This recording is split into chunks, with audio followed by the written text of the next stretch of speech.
Y mira, pensando en ese público y en lo que yo he leído de las obras que tú planteas, eh, son bastante más crudas, tus intereses son bastante fuertes, diríamos, respecto de lo que... ¿Cuál es tu relación con respecto a lo que el público pudiera esperar? Tú eres más dramaturgo, más escritor que animal de teatro.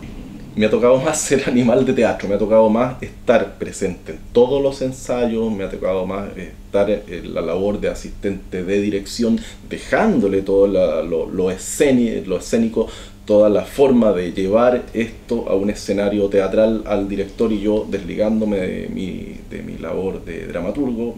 Pienso que la labor de dramaturgo llega hasta el momento en que uno puso el punto final y después que pase lo que pase. Lo que yo intento hacer es generar textos que tengan el máximo de posibilidades expresivas para que lo tome un director y lo lleve a donde quiera.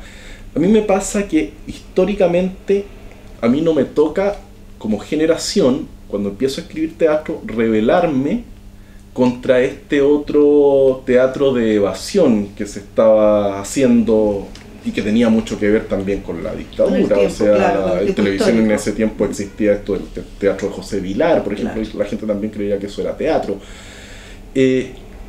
La generación anterior a la mía se rebela contra eso y empiezan estos textos ya un poco más densos, como Benjamín Galeniri, como las cosas de Grifero, que son potentísimas, pero que es más un texto de autor donde tiene un componente este texto que es bastante literario, que muchas veces era un ladrillo. O sea, yo leía las obras de contemporáneos míos que tenían mucha influencia de esto otro, como Benito Escobar, como La Lucía de la Maza, y había textos que yo no entendía absolutamente nada. Entonces me toca rebelarme contra mis pares, contra eso otro. O sea, me toca rebelarme contra el ladrillo. Claro. La Entonces, intelectualidad. contra Sí, esa intelectualidad, contra esa sobreintelectualidad, contra ese tocar siempre los mismos temas. O sea, el gran tema de esa forma de teatro y de teatro en las universidades a finales de los 80 y principios de los 90 fue la ausencia del padre, por ejemplo, una cosa completamente freudiana. Entonces, a mí me toca rebelarme contra eso y primero parto de la sensación de que una de las cosas que más me importa es que mis textos, al ser leídos o al ser vistos en un escenario, se entiendan. Eso principalmente. Y parto también de no desconocer que existe un teatro comercial y del que uno puede tomar elementos. Entonces yo, a través de esos elementos que descubrí que podía tomar del teatro comercial, trato de poner nuevos temas en el tapete, sobre todo temas que tenían que ver con lo que pasaba en el país, un poco desde otra óptica. O sea, sí me interesaba también, a lo mejor te va a sonar extraño, pero sí me interesaba también que la gente se riera. Bueno, no es extraño, si es bueno reírse, es bueno reírse, pero entonces, yo no creo que deba ser, ¿cierto?, un objetivo de ir a sentarse al teatro para evadirse de la realidad. O sea, entonces, pero la idea también era que al salir hubiese una reflexión que fuera más allá de la risa. Que al salir hubiera un comentario que vaya más allá de esa risa, que empezáramos a hablar de otros temas. Y de temas muchas veces completamente políticos, o sea, completamente políticos y contingentes también. Y el nacimiento de esos textos también tiene que ver con procesos que no son procesos intelectuales. O sea, muchas de las obras, sobre todo, y me estoy acordando por una ficha que tenemos acá, la culpa fue mía. Esa obra nace en una conversación de curado. Qué gran título, ¿eh? Y tiene que ver con el Pollo Fuente. Sí, nace en una conversación de curado en mi casa. Yo vivía en el barrio de Bellavista y en un carrete, se llamaban en esa época así, carretes, a diferencia de la generación anterior que les llamaban malones, pero era lo mismo. Claro. En un carrete a mí se me ocurre decir con mi vaso de vino en la mano, a pito de nada, el Pollo Fuente es un impostor. Y mientras pensaba, mientras digregaba una respuesta, porque no sabía por qué había dicho eso, se me empieza a ocurrir la idea para la obra. O sea, Pollo Fuente un impostor. ¿Por qué? Porque el verdadero Pollo Fuente murió para el 73. Pero ¿cómo? Me dice otra persona que estaba ahí, el Pollo Fuente incluso era de derecha, grabó la canción grabó la canción para Alessandri en la candidatura del año 70. ¿Por qué lo iban a matar? Porque lo confundieron. Estaba tan la cagada en el país que llegó a los servicios de seguridad, la DINA en ese tiempo llegó, esto fue el año 74, llegó la orden de matar, de eliminar completamente a un tal Polo Fuentes, dirigente del MIR.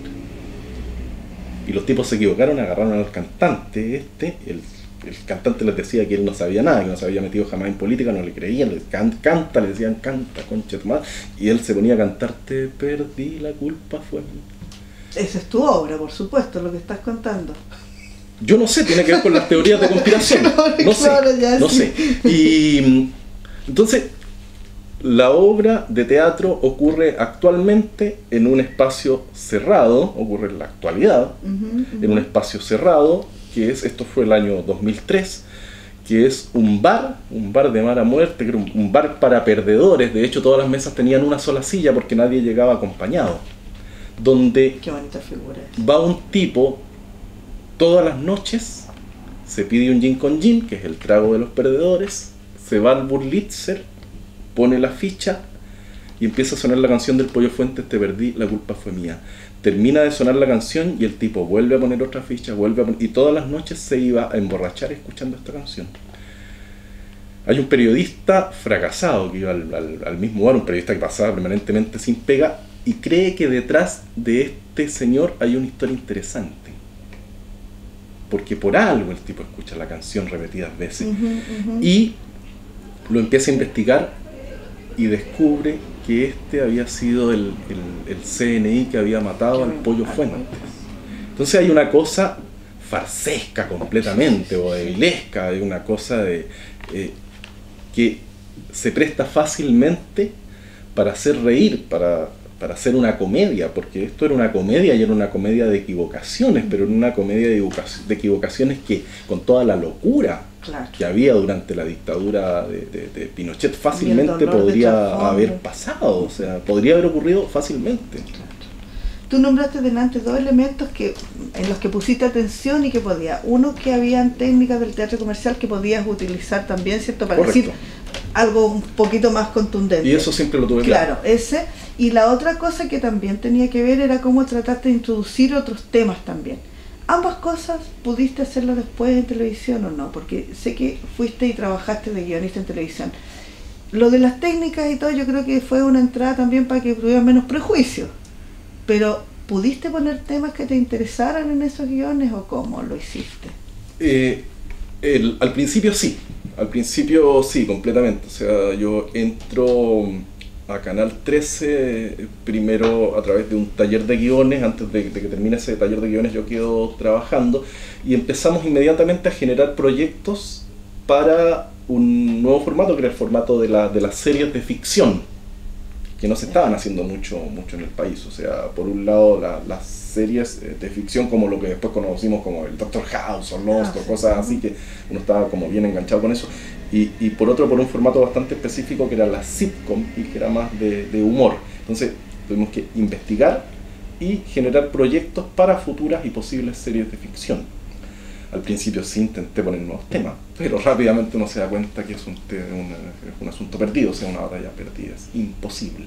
Interesante el tema de qué hace un creador en un engranaje o en una maquinaria tal que lo obliga, ¿cierto?, a estar escribiendo al servicio de, que es como decir uno, la palabra es lo más libre que puede tener, y sin embargo la escribe al servicio. ¿Cómo funciona eso contigo?